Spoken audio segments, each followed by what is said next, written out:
esqueci de te dar o meu livro, que eu estou em semana de lançamento desse livro, Assassinatos na Academia Brasileira de Letras, e nessa semana, estou oferecendo o livro a todos os convidados que vêm aqui e a plateia, eu espero que comprem. Não, como eu digo, eu não peço muito, só peço que cada pessoa que assiste o programa compre um exemplar, só já fica. Tá aqui pra ti. Obrigada, mais um beijo, que eu não sou bobo. Parabéns pra você. Obrigado, Letícia Vitória.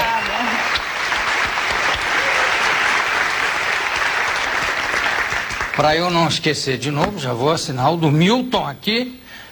Milton Jung, que é pai do Milton Jung, né, Milton Jung? É. Você ainda olhou para trás para ver se é, se não é? Se era ele mesmo. Hein? Para ver se era ele mesmo.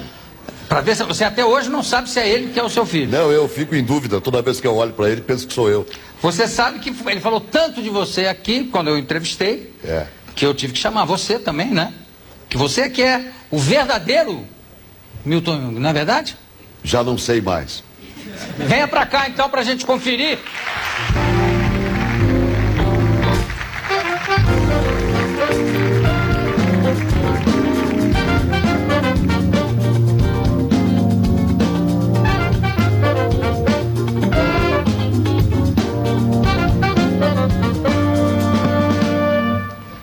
Quando eu entrevistei o seu filho aqui, que também é jornalista, também radialista, eu disse que foi um engano eu chamá-lo, né? Que na verdade eu queria chamar era você. Você é um recordista de rádio, com 40 e... 41. Não, 41 no mesmo noticiário.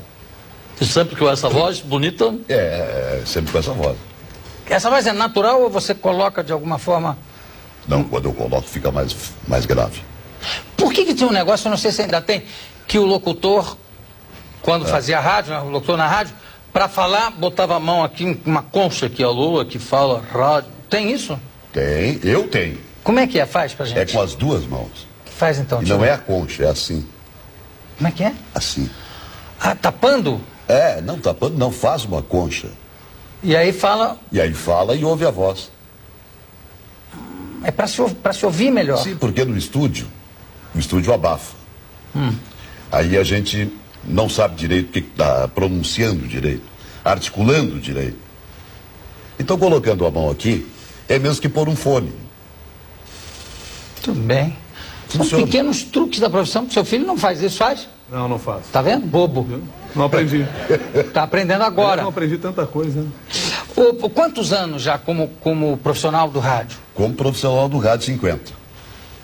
E há 40 e... Há 41 fazendo o noticiário. Aonde?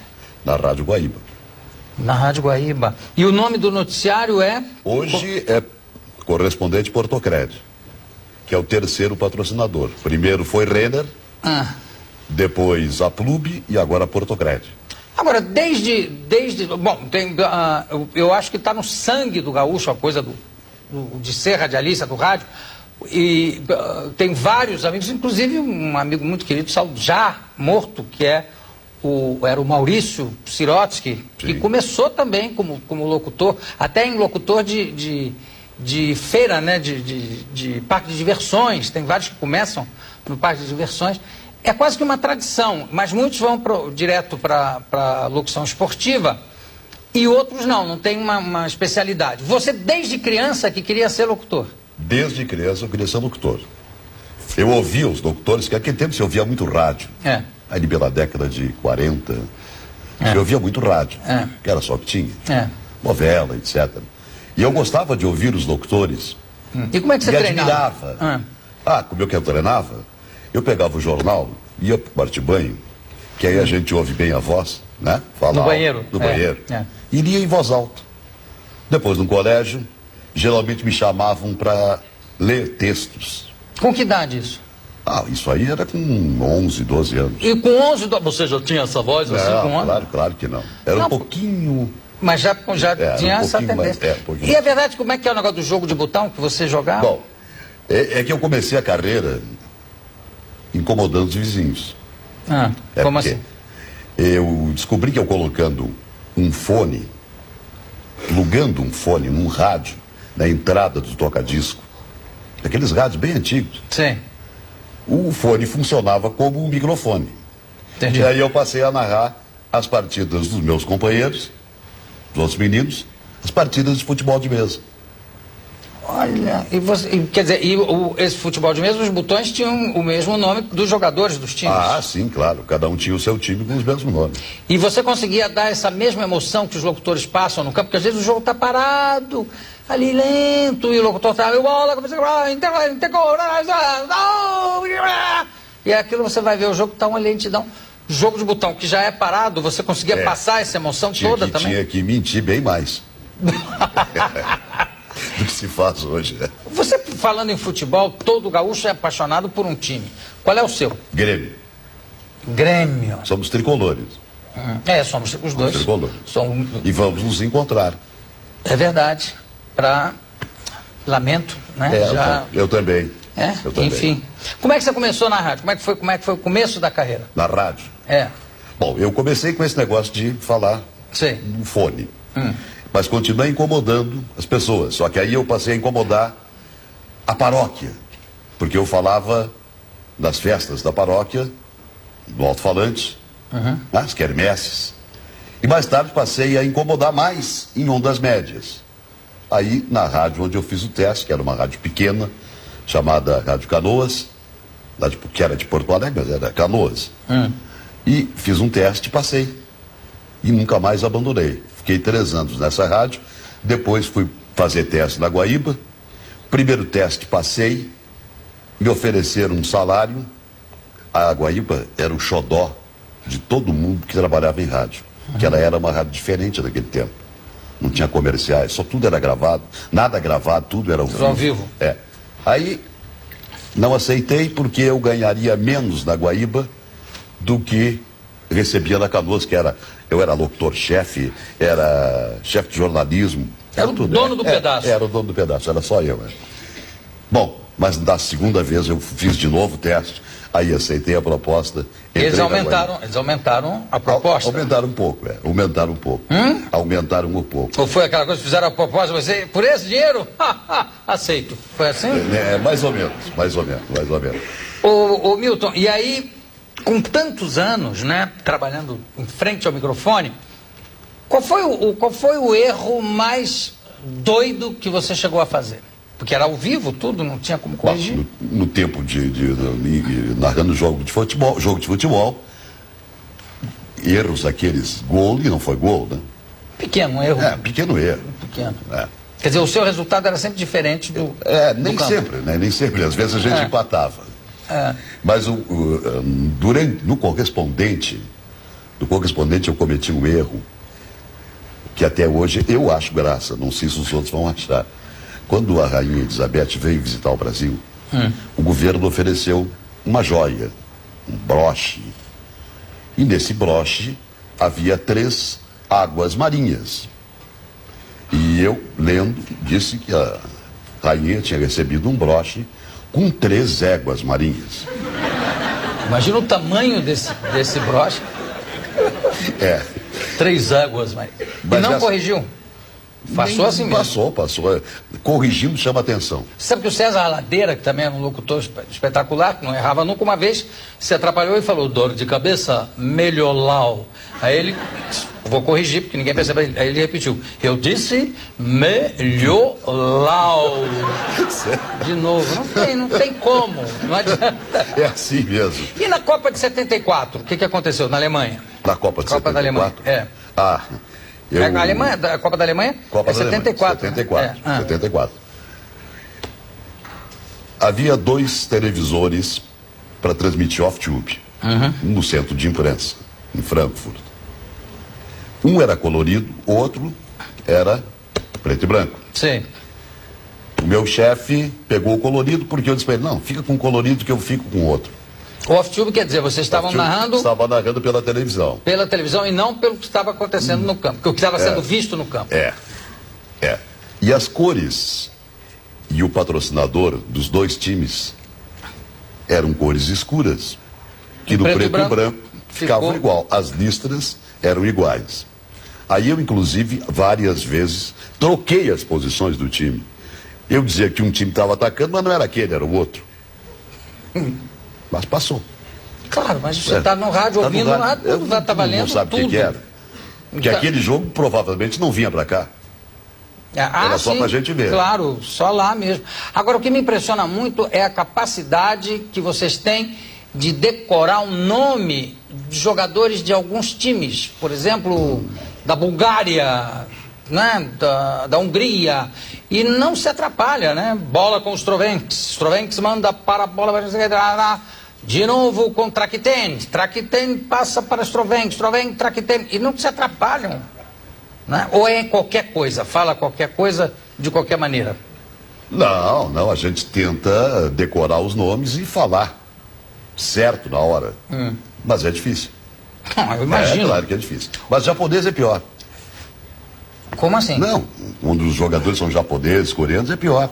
Mas mesmo assim eu prefiro o búlgaro, o polaco. Você já transmitiu o jogo com o japonês jogando já? Não, eu não transmiti. Não pegou ainda? Não, graças a Deus. Nem vou pegar mais.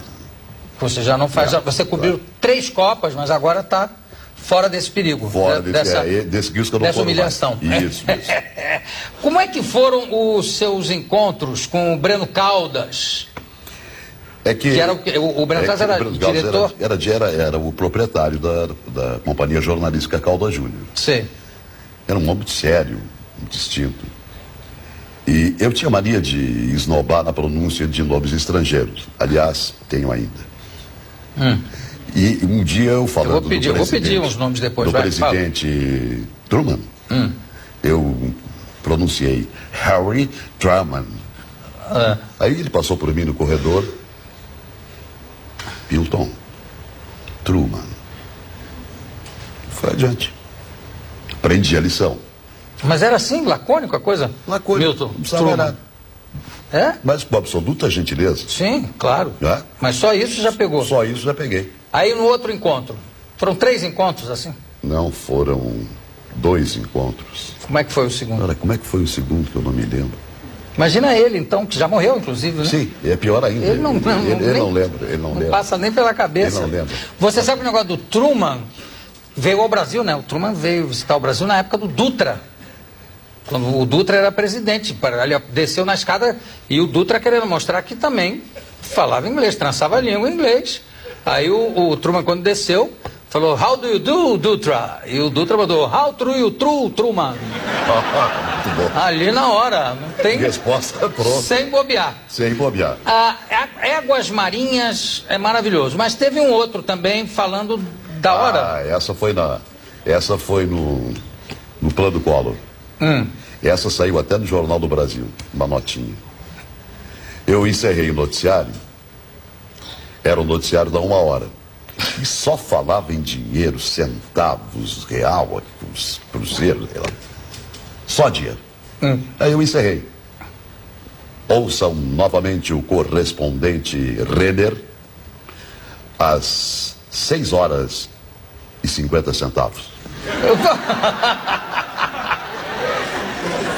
Realmente naquela época ficou todo mundo louco, né? 6h50. E os óculos? Você não perde nunca esses óculos? Esses aqui eu não perco mais. Mas antes... quando eu usava só óculos para perto, eu costumava esquecê-los. Deixava em casa. Mas tinha um porteiro lá na rádio, cujos óculos me serviam. Então... Tranquilo, pegava os óculos do porteiro.